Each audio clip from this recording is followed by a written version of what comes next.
Good morning, I'm Neva Manu, and this is your morning news fix for Tuesday, 26th of November. In this update, the Education Review Office is calling for an overhaul of NCEA Level 1.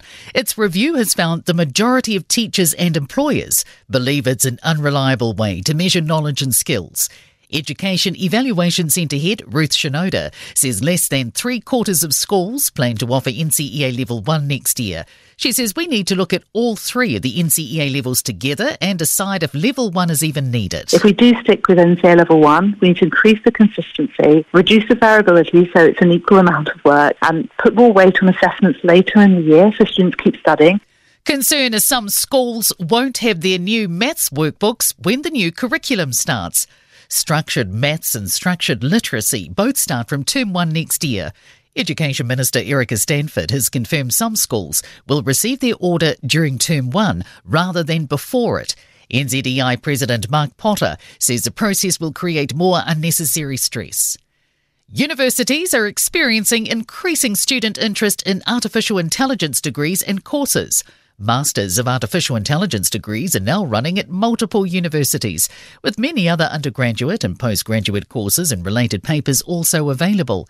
Victoria University of Wellington Senior Lecturer in Artificial Intelligence, Andrew Lenson, says the courses they run are growing each year. There's also a wider interest from students outside of computer science who want to understand a bit more about AI and be able to have sort of more informed conversations and get those jobs where they can have some more input into how AI plays out in New Zealand. Cuts to pools, parks and cycleways will be proposed as Wellington City Council gets the axe out today. Councillors are deliberating what to chop from the city's 10-year budget in a meeting expected to be watched by Crown Observer Lindsay McKenzie. Mayor Tory Whānau wants to protect climate projects and vows to fix water and not increase rates. Hopes a new police station in Auckland CBD will have more cops than initially suggested. The government's planning to have the Federal Street facility open to the public 24/7 by mid-next year. It will have 51 beat officers and staff, including prosecutors and Firearms Safety Authority personnel. But Harder, the City Chief Executive, Viv Beck, says there will need to be more to match the people in the area. 17 people are missing in the Red Sea after the sinking of a tourist boat. Egyptian authorities say 28 people have been rescued so far as the search and rescue mission continues.